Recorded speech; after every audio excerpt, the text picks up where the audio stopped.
The edge of known fear, Dr. Mira Castellanos pressed her palm against the rough bark of a towering amethyst tree, its surface warm despite the storm clouds gathering overhead. Threxos had been humanity's newest frontier for 8 months now, and, still, the colonists huddled in their reinforced settlements like frightened children. The military had drawn red lines on every map, kill zones where the Vorak roamed freely, leaving nothing but scattered bones and torn metal in their wake. "You're insane to go out there alone," Lieutenant Jax Winters had told her that morning, his scarred face twisting with concern. The brass already lost 3 scouting teams to those things, 6-limbed nightmares with armor like starship hulls and claws that can slice through titanium. Mira had simply shouldered her research pack and checked her field scanner one more time. Someone needs to catalog the ecosystem beyond the safe zones. The xerophyte luminosa only grows in high-stress environments. If we can synthesize its compounds, we might have a breakthrough in neural regeneration therapy. Now, 3 kilometers into the purple wilderness, she questioned her stubbornness. The forest grew denser with each step, twisted vines creating a canopy so thick that Threxos's twin suns barely penetrated the gloom. Her scanner detected movement, always movement, but nothing approached. The very air seemed to hold its breath, waiting. The ground beneath her feet had been solid moments ago. The mudslide hit without warning, a torrent of purple soil and debris that swept her legs from under her and sent her tumbling down a steep ravine. She struck an outcropping of crystalline rock with a sickening crack, her left leg twisting at an unnatural angle. Pain exploded through her nervous system as she lay gasping in the mud. Her comm unit had been torn away in the fall, its pieces scattered among the alien ferns. The scanner's screen flickered weakly before going dark. Above her, the storm finally broke, sending sheets of violet rain cascading into the ravine. Mira tried to move and nearly blacked out from the agony. Her leg was definitely broken, possibly in multiple places. The military's search protocols meant they wouldn't look for her until she missed 2 check-ins. That was 18 hours away. In this weather, in this terrain, she would be long dead. By then, as darkness crept across the alien sky, Mira pulled her emergency thermal blanket around her shoulders and tried to stay conscious. The forest came alive with sounds she couldn't identify, clicking, rustling, the distant roar of something massive moving through the canopy above. She thought of her research, of the samples she'd never collect, of the discoveries that would die with her in this god-forsaken ravine. The irony wasn't lost on her, a xenobiologist killed not by the creatures she'd come to study, but by simple gravity and bad luck. That's when she heard it, the deliberate crack of branches, the soft splash of something large moving through the mud-choked stream beside her. 6 glowing eyes emerged from the shadows, followed by a form that made her blood freeze in her veins. A Vorak had found her. The monster's mercy. The creature stood 8 feet tall at its hunched shoulders, its body covered in overlapping plates of natural armor that gleamed like obsidian in the dim light. 6 powerful limbs ended in razor-sharp talons that could have disemboweled her with a casual swipe. Its elongated skull housed 3 pairs of eyes that glowed with an inner fire, each one fixed on her broken form.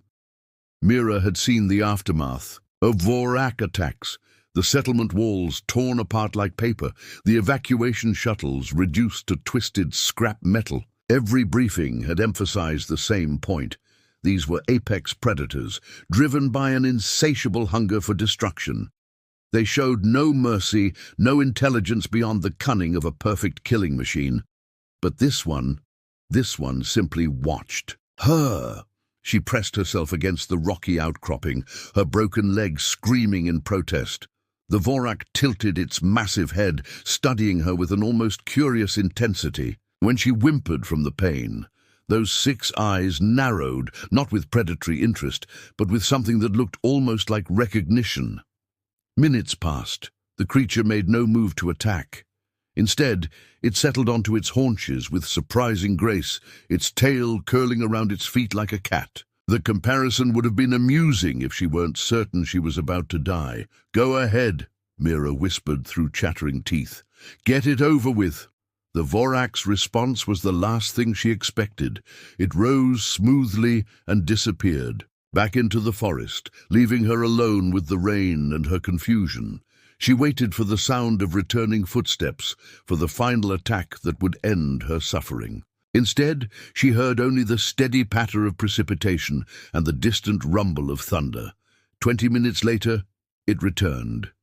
In one of its secondary limbs, the creature carried something, a cluster of bright yellow fruit that she recognized. From her botanical surveys, the Threxan sweet fruit was not only edible to humans, but packed with nutrients and natural painkillers. It placed the fruit carefully beside her, just within arm's reach, and retreated to its previous position. Mira stared at the offering, her scientific mind reeling. This behavior made no sense. Vorak were supposed to be mindless killers, evolutionary, engines of destruction. They weren't supposed to show compassion. Hunger eventually overcame caution. She reached for one of the fruits, her movement slow and deliberate. The Vorak watched but made no threatening gestures. The fruit's flesh was sweet and cooling, and within minutes the natural compounds began to dull the worst of her pain. "Thank you," she said quietly, not sure if the creature could understand human speech. Its response was a low, thrumming sound, not quite a growl, not quite a purr. One of its middle arms gestured toward the fruit, as if encouraging her to eat more. The night deepened. Mira found herself studying her unlikely guardian. Now that terror no longer clouded her observations, she began to notice details that the military reports had missed. The creature's armor wasn't just protective, it was scarred. Deep gouges marked its flanks, and one of its secondary limbs moved stiffly, as if an old injury had never properly healed. Most telling of all were the marks on its head. 3 parallel scars ran from its left eye cluster down to its jaw, the unmistakable signature of human plasma weaponry. "You've fought my people before," she murmured, her voice barely audible over the rain. The Vorak's glow dimmed slightly, and it shifted its weight with what looked almost like discomfort. When it met her gaze again, there was something in those alien eyes that transcended species barriers. Pain, loss, a weariness that came from too much violence and too little understanding. Scars that speak dawn on Threxos painted the sky in shades of amber and rose, the storm's fury spent in the night. Mira woke to find her alien guardian still watching over her, though it had moved closer during the dark hours. The thermal blanket had slipped during her restless sleep, and she realized with a start that something, had carefully tucked it back around her shoulders. Her leg throbbed with each heartbeat, but the swelling had gone down slightly. The sweet fruit had helped more than she dared hope.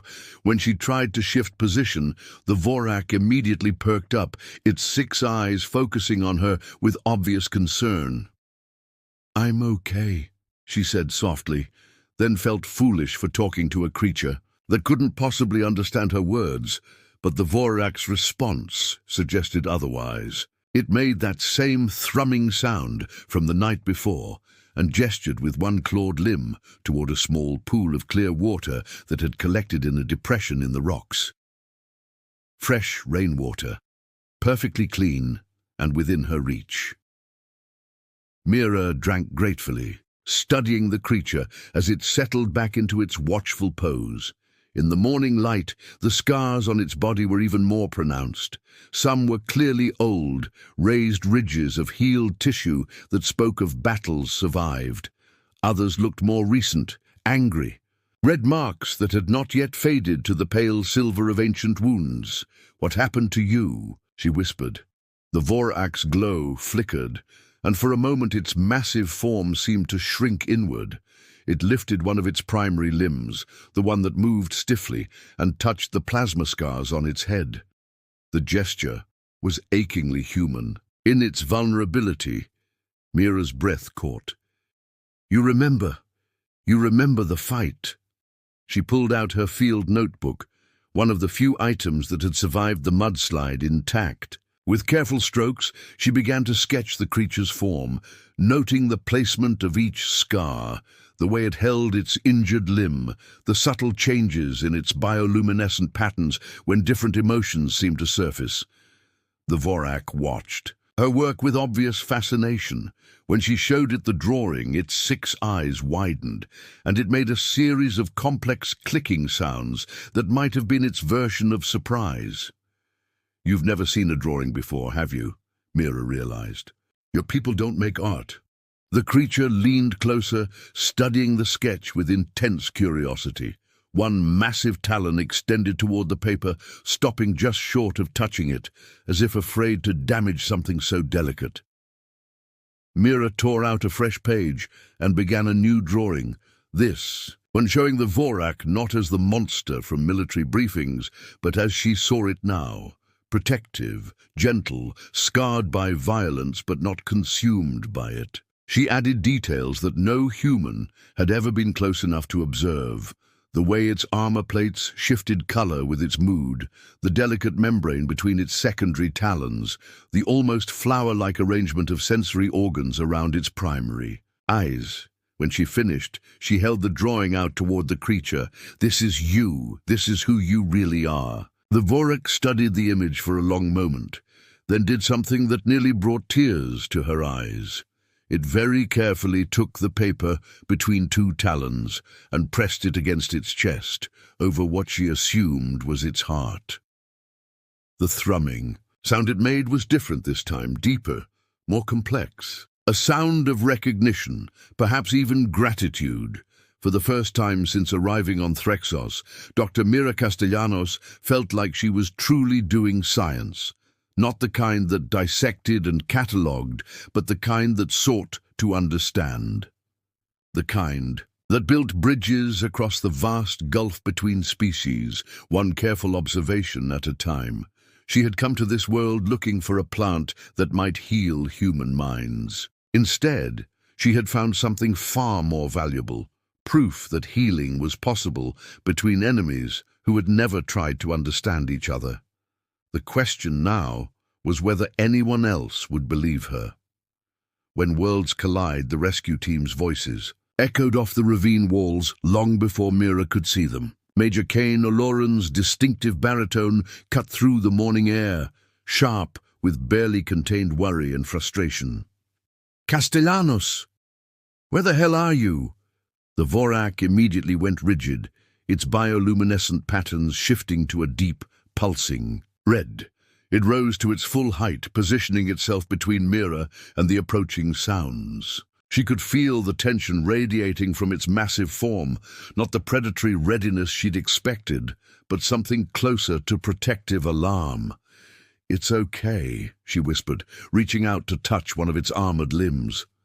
The creature flinched at first contact, then seemed to relax slightly at her gentle tone. "They're my people. They're here to help." But even as she said it, Mira knew how this would look to the rescue team. A human scientist, injured and vulnerable, with a Vorak standing over her. Every protocol, every training manual, every horror. Story from the past 8 months would scream the same message. "Shoot first, ask questions later, down here," she called out, then immediately regretted it as the sound of running footsteps and clattering equipment grew closer. The Vorak's glow intensified, and it let out a low, warning growl that made Mira's bones vibrate. It had heard human voices before, probably. Right before plasma fire had left those scars on its hide, Major O'Loran appeared at the ravine's edge first, his assault rifle already in his hands. Behind him came Sergeant Luna Voss and Private Chen Wei, both armed and moving with the fluid precision of combat veterans. Their faces went through the same sequence of emotions as they processed the scene below. Relief at finding Mira alive, confusion at her condition, and then pure terror as they registered her companion. "Holy shit," Voss breathed. "Castellanos, don't move, we'll get you out of there." "Wait!" Mira struggled to sit up straighter, ignoring the lance of pain through her broken leg. "Don't shoot! It's not what you think!" But Major Oleron was already bringing his weapon to bear, his scarred face grim with determination. "Like hell it isn't. That thing's probably been playing with you, waiting for backup to arrive. Standard predator behavior." The first plasma bolt scorched the air inches from the Vorak's head. The creature could have dodged easily. Mira had seen how fast it could move, but instead it did something that defied every assumption about its species. It spread its arms wide and stepped directly in front of her, using its massive body as a living shield. The second bolt struck its center mass, carving a burning line across its chest armor. The Vorak staggered but held its position, that thrumming sound now rising to a desperate crescendo. Its 6 eyes never left Mira's face, as if drawing strength from her presence. "Stop!" Mira screamed, trying to crawl forward despite her injury. "You're making a mistake. It saved my life." "The hell it did," Oleron snarled, adjusting his aim. "Those things don't save anything. They just kill and kill until—" The third shot never came. Private Chen Wei's drone, hovering silently above the ravine for documentation purposes, captured everything in perfect high-definition clarity. The massive predator that every human on Threxus had learned to fear, deliberately taking fire to protect an injured scientist. Its alien features twisted not with rage or hunger, but with unmistakable anguish as each bolt found its mark, and Mira, tears streaming down her face, reaching out toward the creature with desperate affection. "Sir," Chen Wei's voice was barely a whisper. "Sir, you need to see this footage." The Major's finger froze on the trigger as Chen patched the drone's feed to his tactical display. The recording showed the past 2 days, in fast forward, the Vorak bringing food and water, standing guard through the night, responding to Mira's voice with gentle thrums and careful gestures. "Jesus Christ!" Sergeant Voss lowered her weapon. It's taking care of her." The Vorak swayed on its feet, green fluid seeping from the fresh wounds. But it maintained its protective stance, even as its strength began to fail. Mira finally understood why the creature had stayed. It wasn't just kindness or even gratitude. It was hope. The same hope that had driven her into the wilderness in the first place. The hope that understanding was possible, even between species that had only known each other as enemies. The hope that someone, somewhere, might finally see beyond the scars, and the fear to find the person underneath. The bridge between worlds. 6 months after the rescue in the ravine, Dr. Mira Castellanos stood before the Threxos Colonial Council, her repaired leg steady beneath her as she addressed the assembled leaders. The chamber buzzed with tension. Military commanders sat beside civilian administrators, their faces reflecting the deep divisions that had torn the colony apart since Chen Wei's footage had gone viral across human space. "The data is irrefutable," Mira said, advancing to the next slide. In her presentation, Vorak social structures are far more complex than our initial assessment suggested. They operate in extended family units, show clear evidence of tool use, and demonstrate emotional responses that parallel many mammalian species from Earth. General Patricia Hawthorne, the colony's military commander, leaned forward in her chair. "Dr. Castellanos, with all due respect to your unique experience, we cannot ignore the fact that these creatures have killed 43 colonists in 8 months. Your single encounter doesn't erase that history." "No, it doesn't," Mira agreed. "But it does force us to ask why those attacks happened. Every incident occurred when human expansion threatened Vorak nesting grounds or food sources. They weren't random acts of violence, they were defensive responses." She clicked to a detailed map of the colony's expansion zones, overlaid with data from her months of field research. "The individual I encountered, whom I've designated as Specimen A1, has been documented repeatedly approaching the settlement perimeter, not to attack, but to observe, to understand us, just as I've been trying to understand them." The creature she'd privately named Karun had become something of a legend among the colonists. Security footage showed it watching construction crews from the tree line, always staying just beyond weapon range. Children reported glimpses of glowing eyes in the forest during their supervised outdoor activities. Most remarkably, 3 separate incidents had been recorded, where Vorak had actively avoided harming humans who'd wandered into their territory, instead herding them back toward the settlement like protective shepherds. "The neural scans are particularly compelling," continued Dr. James Park, the colony's chief medical officer, who had become Mira's strongest ally in the council. "The tissue samples that Specimen A1 voluntarily provided show brain structures remarkably similar to Earth's higher primates. Areas associated with empathy, problem-solving, and social bonding are highly developed." Councilwoman Elizabeth Torres raised her hand. "What exactly are you proposing, Dr. Castellanos? We can't simply ignore the security threat." Mira took a deep breath. This was the moment she'd been building toward for months.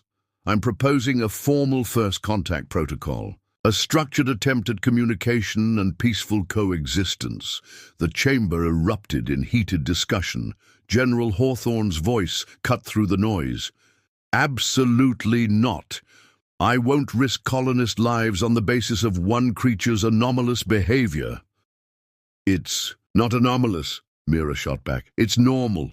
We're the anomaly. We're the ones who came to their world and started shooting before we tried to understand." She activated the final slide, showing Chenway's footage one more time. Even after months of repeated viewings, the image never failed to move her. Karun's massive form shielding her from plasma fire, its 6 eyes filled with determination and trust. "This is what courage looks like," she said quietly. "Not the absence of fear, but the willingness to act despite it.